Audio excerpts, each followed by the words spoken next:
Hello my dear friends, और most welcome on well academy platform. My name is लामी नसीम और चलिए आइए स्टार्ट करते हैं CTQ का लेक्चर नंबर 25। आज के इस वीडियो लेक्चर में मैं शुरुआत करूंगी स्ट्रेन रॉसेट से। पहले मैं आपको बताऊंगी स्ट्रेन रॉसेट क्या होते हैं, कितने टाइप के होते हैं, उसके बाद हम लोग उससे रिलेटेड एक क्वेश्चन को सॉल्व करेंगे। स्ट्रेन रॉसेट को अगर आप देखोगे तो प्रीवियस ईयर में क्वेश्चन आपको मिल जाएंगे। अच्छा टॉपिक है, आपको आना चाहिए और उससे रिलेटेड क्वेश्चन भी आपको सॉल्व करने आने चाहिए। ओके, तो देखिएगा जरा स्ट्रेन रॉसेट क्या होते हैं। मैं डेफिनेशन लिख देती हूँ यहाँ पर। Strain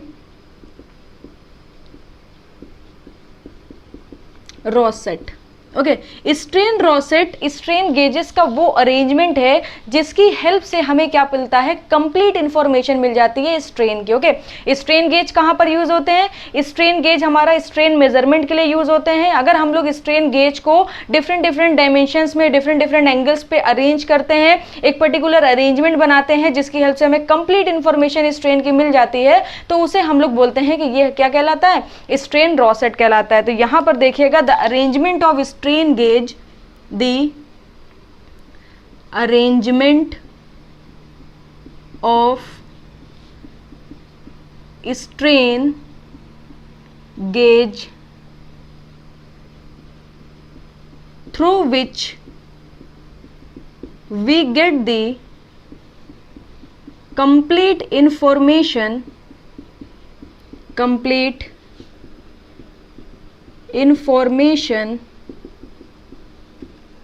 about strain is called strain रॉसेट। Okay, ये हमारा क्या कहलाता है, स्ट्रेन रॉसेट कहलाते हैं। स्ट्रेन गेज का वो अरेंजमेंट जिसकी हेल्प से हमें कंप्लीट नॉलेज मिल जाए स्ट्रेन की, वो हमारा कहलाता है स्ट्रेन रॉसेट। यहाँ पर तीन तरह के स्ट्रेन रॉसेट्स हम लोग पढ़ते हैं। एक हमारा होता है रेक्टेंगुलर रॉसेट। ओके, रेक्टेंगुलर रॉसेट कैसा होता है, देखिएगा जरा। एक रॉसेट आपका इस तरीके से लगा होगा 0 डिग्री पर। ओके, एक आपका रॉसेट जो होगा वो इस तरीके से लगा होगा 90 डिग्री पर। यहाँ पर इसको एप्सिलॉन वाई और एप्सिलॉन 90 डिग्री भी आप बोल सकते हो। इसी तरीके से एक स्ट्रेन गेज आपका जो होगा वो इस तरीके से यहाँ पर आपका लगा होता है, इसे एप्सिलॉन 45 डिग्री बोलते हैं। तो ये तीन स्ट्रेन गेज का अरेंजमेंट होता है। अगर वो इस तरीके से अरेंज है तो इसे हम लोग बोलते हैं रेक्टेंगुलर रॉसेट। ओके, इसी तरीके से सेकेंड जो हमारा होता है उसे हम लोग बोलते हैं स्टार रॉसेट। ओके, स्टार रॉसेट कैसा दिखता है, देखिएगा जरा। अगर मैं स्टार रॉसेट की बात करूं तो यहाँ पर एक स्ट्रेन गेज आपका इस तरीके से लगा होगा 0 डिग्री पर। दूसरा जो स्ट्रेन गेज होगा, ओके, जो आपका दूसरा स्ट्रेन गेज होगा वो आपका लगा होता है 120 डिग्री पर। तो इस तरीके से आपका सेकंड स्ट्रेन गेज होता है, इसको 120 डिग्री पर लगाते हैं, ये एंगल आपका 120 डिग्री होता है। और जो थर्ड स्ट्रेन गेज होता है वो कुछ इस तरीके से आपका लगा होता है एप्सिलॉन, अब 120, फिर उसके बाद 120 आगे चलिए तो ये कितना हो जाएगा, ये हो जाएगा 240 डिग्री। तो इस तरीके से आपके तीन स्ट्रेन गेजेस का अरेंजमेंट होता है, तो इसे हम लोग बोलते हैं स्टार रॉसेट। इसी तरीके से जो थर्ड रॉसेट होता है उसे हम लोग बोलते हैं डेल्टा रॉसेट। ओके, डेल्टा रॉसेट कैसा दिखता है, देखिएगा जरा। यहाँ पर is just like a triangle. Okay, तीनों के तीनों जो रॉसेट होते हैं वो 60 डिग्री पर एक दूसरे से कनेक्टेड होते हैं। और यहाँ पर अगर आप एंगल देखोगे तो सारे के सारे एंगल आपको कितने मिलेंगे, 60 डिग्री, 60 डिग्री, 60 डिग्री, सारे के सारे एंगल आपको 60 डिग्री मिलेंगे। और यहाँ से इस स्ट्रेन गेज से जो आपको स्ट्रेन मिलेगी, सपोज कर लीजिए यहाँ से ए मिलती है, epsilon B and epsilon C, where epsilon is the strain. Okay, तो यहाँ पर ये बेसिक टॉपिक है strain gauge, arrangement of strain gauge through which we get the complete information of the strain is called strain rosette। और इसमें से जो most popular है, जो हमारे गेट पॉइंट ऑफ व्यू से ESE कन्वेंशनल क्वेश्चंस अगर आप देखोगे, ESE प्री के क्वेश्चन देखोगे तो यहाँ पर रेक्टेंगुलर रॉसेट से काफी क्वेश्चंस पूछे जाते हैं। ओके, मैक्सिमम क्वेश्चन आपको रेक्टेंगुलर रॉसेट से ही मिलेंगे। तो इस पे हम लोग एक क्वेश्चन को करते हैं। अब देखिए, अगर आपको रेक्टेंगुलर रॉसेट के क्वेश्चंस को सॉल्व करना है तो आपको इक्वेशन आनी चाहिए। कौन सी इक्वेशन, ट्रांसफॉर्मेशन इक्वेशन। देखिएगा जरा, यहाँ पर आप कैसे लिख सकते हो, देखिएगा, epsilon theta is equal to epsilon x plus epsilon y by 2 plus epsilon x minus epsilon y by 2 cos 2 theta plus, okay, tau gamma x y by two, यहाँ पर ये क्या होता है, ये आपकी कहलाती है शेयर स्ट्रेन। ओके, ये हमारी क्या होती है, शेयर स्ट्रेन होती है, और ये हो जाएगा साइन 2 थीटा। तो ये एक फॉर्मूला आपको याद होना चाहिए। इस फॉर्मूले की हेल्प से आप काफ़ी सारी चीज़ें कैलकुलेट कर सकते हो, जैसे कि अभी हम लोग क्वेश्चन करेंगे तो मैं आपको दिखाऊंगी कि इस पर्टिकुलर फॉर्मूले की हेल्प से आप किस तरीके से फाइंड कर सकते हो। आप 45 डिग्री पे भी निकाल सकते हो, फिर एंगल आपको थीटा कितना मिल जाएगा, 45 डिग्री मिल जाएगा। आप 90 डिग्री पे भी निकाल सकते हो, तो थीटा कितना हो जाएगा, 90 डिग्री हो जाएगा। इस तरीके से आप डिफरेंट एंगल्स पर अलग अलग चीज़ों की वैल्यूज़ को फाइंड कर सकते हो। मैं आपको दिखाती हूँ, ये पर्टिकुलर फॉर्मूला आप अपनी कॉपी पर नोट कर लो, और रेक्टेंगुलर रोसेट, स्टार रोसेट और डेल्टा रोसेट के बारे में थोड़ी सी डिटेल लिख लो और डेफिनेशन लिख लो। मैं चलती हूँ एक क्वेश्चन की तरफ, उसे देखिएगा। चलिए क्वेश्चन को डिस्कस करते हैं। बोल रहा है EAC 2010 में 10 मार्क्स का क्वेश्चन था, ये थोड़ा सा लेंदी है, इसके ऊपर बात करेंगे, देखिएगा। The data obtained from a rectangular strain gauge rosette attach to a stressed steel member are epsilon naught -220 10 to the power -6 degree strain दी हुई है। 45 डिग्री पर जो आपको स्ट्रेन गेज से स्ट्रेन मिल रही है वो मिल रही है 120 × 10 टू द पावर -6। 90 डिग्री पर कितना दे रहा है, 220 × 10 to the power -6। Given that value of E2 × 10 to the power 5 newton पर mm square. Poisson ratio mu दे रहा है। Calculate the value of principal stresses acting at a point and their direction. Okay, आपको क्या बताना है, principal stresses की values को फाइंड करना है। देखिएगा जरा किस तरीके से प्रिंसिपल स्ट्रेसेस की वैल्यू को फाइंड कर सकते हैं। सबसे पहले जो वैल्यूज दी है -220 × 10 टू द पावर -6, फिर आपको 45 डिग्री पे कितना दिया है, 45 डिग्री पर आपको दिया हुआ है 120 इंटू 10 टू द पावर -6, फिर आपको 90 डिग्री पे दिया हुआ है 220 into 10 to the power -6। E की वैल्यू कितनी दी हुई है, उसके साथ ही साथ आपको पॉइजन रेशियो भी गिवन है। E की value 2 into 10 to the power 5, ये 0.3 है। 2 into 10 to the power 5 newton पर mm स्क्वायर। ओके, यहाँ पर ये सारी डिटेल आपको दे दी है, और आपसे पूछ रहा है कि प्रिंसिपल स्ट्रेसेस की वैल्यूज को फाइंड करो।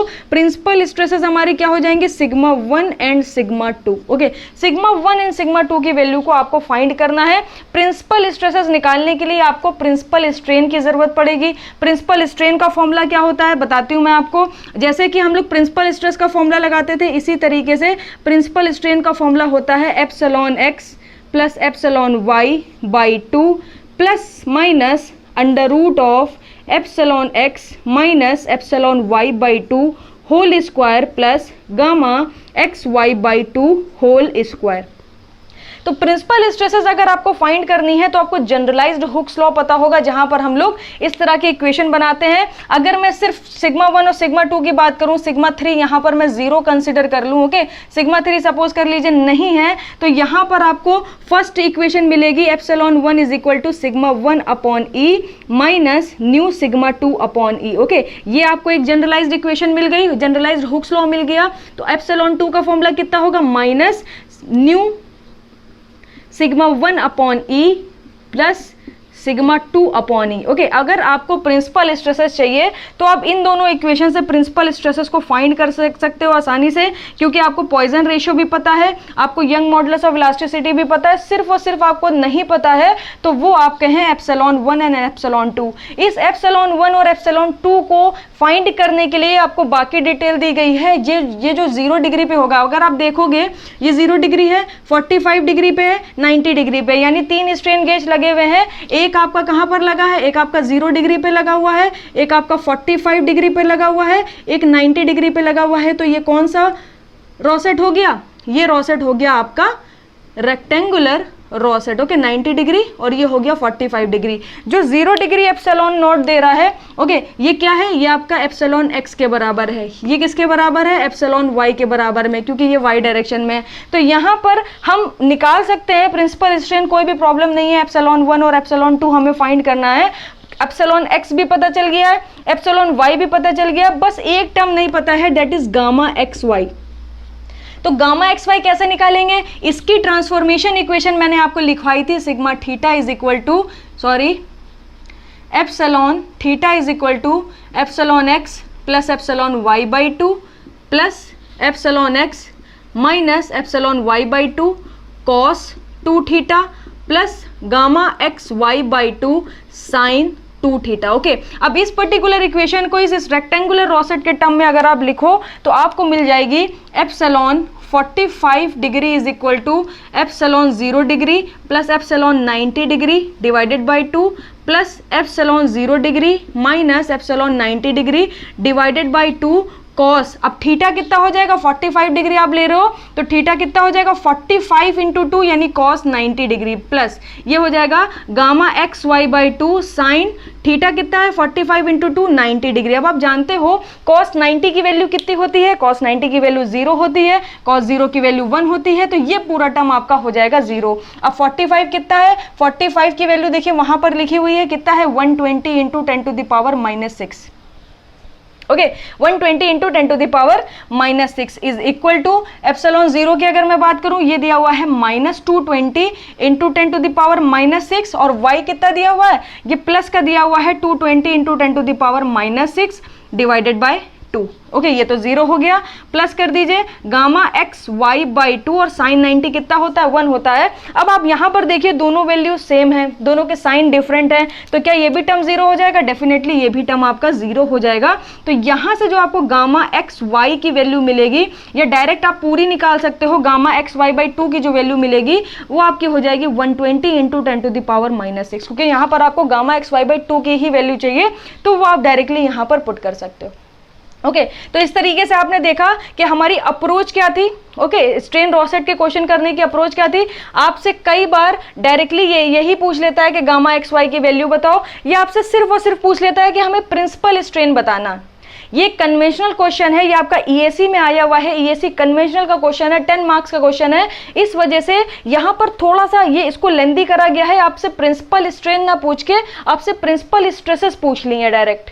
ओके अगर गेट में ये क्वेश्चन आएगा तो मे बी आपका हो सकता है प्रिंसिपल स्ट्रेसेस तक वो जाए ना, सिर्फ और सिर्फ बोल दे कि प्रिंसिपल स्ट्रेन की वैल्यू बताओ, या ऐसा हो सकता है प्रिंसिपल स्ट्रेन की वैल्यू बताओ या उसका डिफरेंस बताओ या उसका रेशियो बताओ, इस तरीके से आपसे पूछा जा सकता है। या ऐसे भी पूछा जा सकता है सिर्फ गामा एक्स वाई बाई 2 की आपको वैल्यू फाइंड करनी है।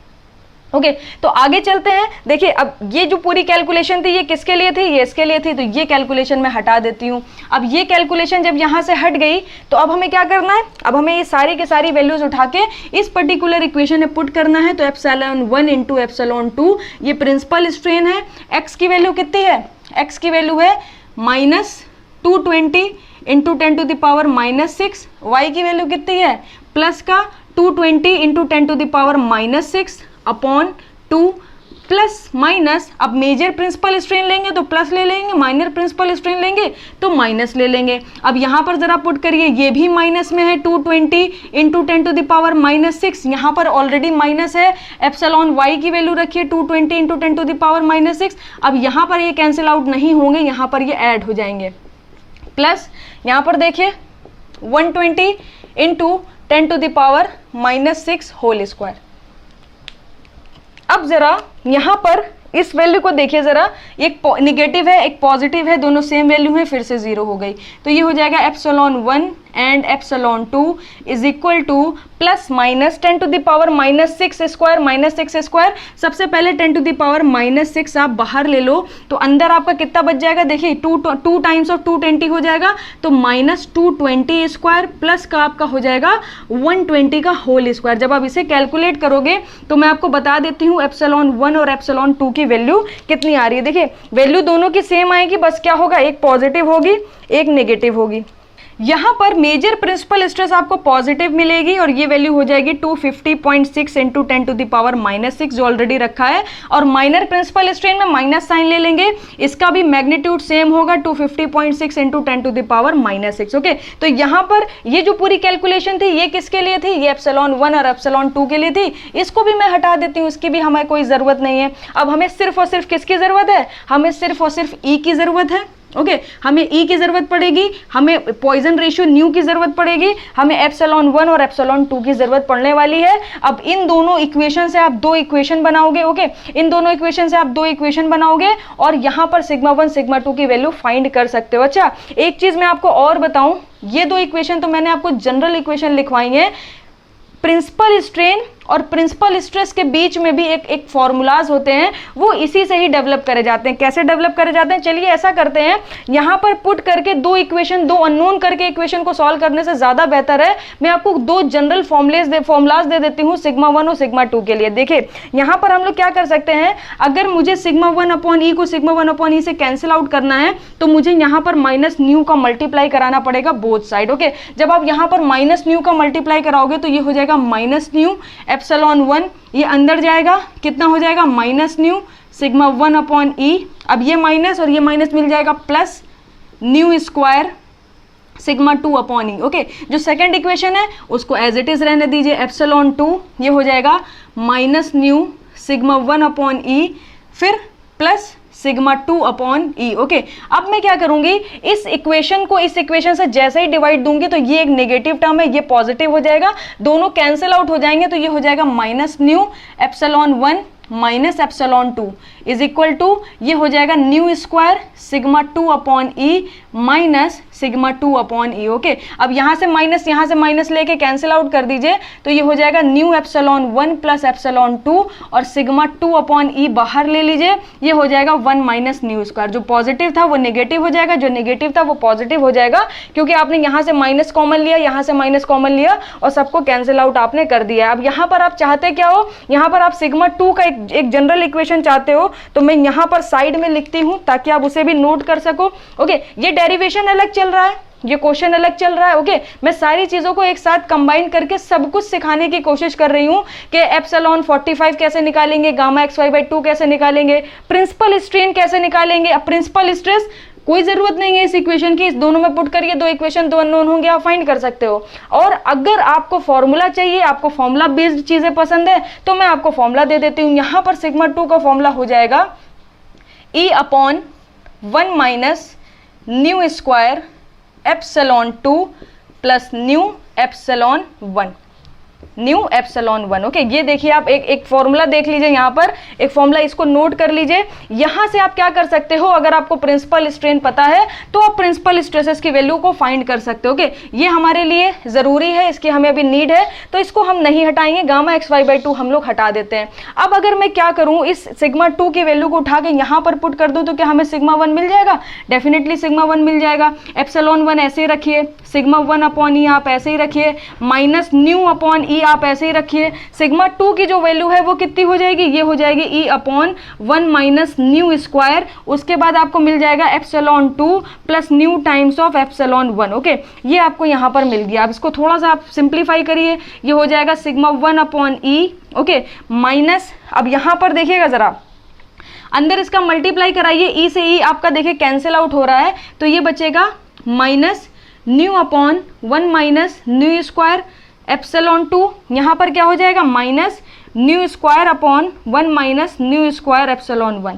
अब आप क्या करो, इसको और इसको दोनों को उधर ले जाओ क्योंकि आपको सिग्मा 1 की वैल्यू चाहिए। ये प्रीवियस कैलकुलेशन थी, इसको मैं हटा देती हूँ तो यहाँ पर आपको क्या मिल जाएगा एप्सिलॉन 1। ओके, फिर plus nu upon 1 minus nu epsilon 2, फिर ये उधर जाएगा plus nu square upon 1 minus nu square epsilon 1 is equal to sigma 1/e। Okay, sigma 1/e हो जाएगा। अब यहाँ पर जरा आप देखिए, अगर मैं यहाँ से और यहाँ से एप्सिलॉन 1 को कॉमन ले लूँ तो ये क्या बच जाएगा, ये बच जाएगा 1 plus nu square upon 1 minus nu square. Okay, 1 upon new square upon 1 minus nu square. देखिए सारी चीज़ें सही हैं, कैलकुलेशन 1 माइनस न्यू स्क्वायर, यहाँ पर मैंने इसको मिस कर दिया, इसको लिख देते हैं।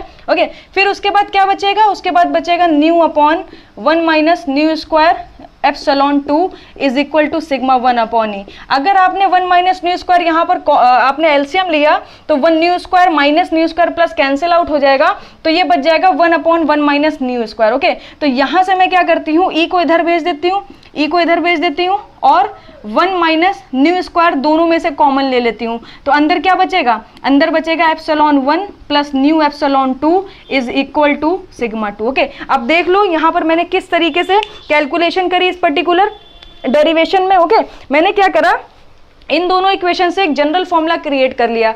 मैंने सोचा क्यों बार बार डिफरेंट एप्सिलॉन 1 एप्सिलॉन 2 की वैल्यू को पुट करना और बार बार उसको कैलकुलेट करना, कोई दूसरा क्वेश्चन आएगा इन दोनों की वैल्यू चेंज हो जाएगी, इन दोनों इक्वेशन चेंज हो जाएंगी, डिफरेंट तरीके से आपको सॉल्व करना होगा। तो यहां पर आपको सिग्मा 1 है, ये सिग्मा 1 और सिग्मा 2 की वैल्यू मिल गई। अब मैं क्या करती हूँ, दोनों फॉर्मूला को पहले यहां पर पुट करती हूँ। सिग्मा 1 का जनरलाइज फॉर्मूला आपको मिल गया E/1 minus nu square epsilon 1 plus nu epsilon 2।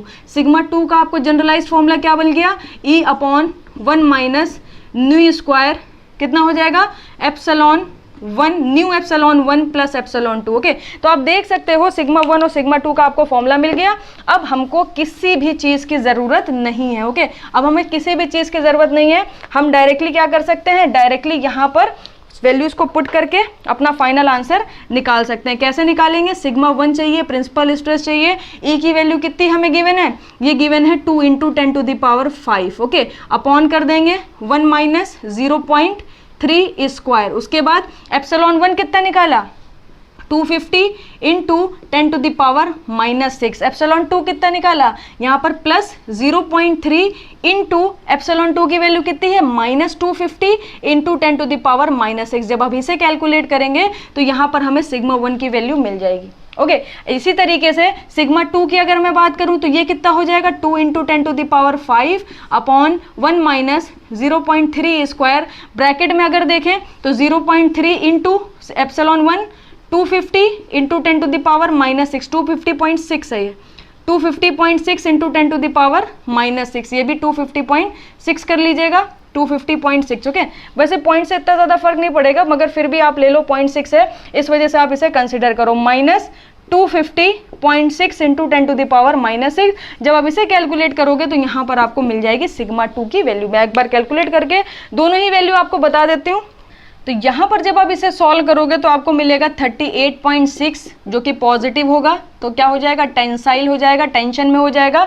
यहाँ पर जब आप इसे सॉल्व करोगे तो माइनस का 38.6 मिलेगा जो कि क्या है, नेगेटिव है, तो ये कॉम्प्रेसिव हो जाएगा। ओके, कॉम्प्रेसिव हो जाएगा। तो यहाँ पर हम लोगों ने ये पूरा क्वेश्चन कंप्लीटली सॉल्व कर लिया। तो आपने देखा यहाँ पर आपने क्या क्या चीजें सीखी, आपने स्ट्रेन रोसेट्स के बारे में सीखा, आपने ये सीखा कि रेक्टेंगुलर रोसेट कैसे दिखते हैं, स्टार रोसेट कैसा दिखता है, और आपका डेल्टा रोसेट कैसा दिखता है। इसके बाद जो मोस्ट पॉपुलर रोसेट है जिससे मैक्सिमम क्वेश्चंस आते हैं वो आपका रेक्टेंगुलर रोसेट है। अब रेक्टेंगुलर रोसेट का कैलकुलेशन किस तरीके से करते हैं, उसकी जनरल मैंने ट्रांसफॉर्मेशन इक्वेशन भी बताई। उसके बाद प्रिंसिपल स्ट्रेन किस तरीके से फाइंड करेंगे उसके बारे में बात करी, और प्रिंसिपल स्ट्रेन की हेल्प से प्रिंसिपल स्ट्रेस कैसे फाइंड करेंगे, और क्या हमारे पास जनरलाइज फॉर्मुलेज हो सकते हैं, उसको भी मैंने आपको ड्राइव करके दिखाया। ओके, तो इतना आज की वीडियो में सिर्फ इतना ही रखते हैं। मैं मिलूंगी आपसे नेक्स्ट वीडियो में। और अभी तक मैंने देखा कि मैंने कितने क्वेश्चंस आपको कराए हैं, तो बहुत कम क्वेश्चन है आपके बीम से। ओके, जहां पर बेंडिंग हो रही है उस बेंडिंग स्ट्रेसेस फाइंड करो,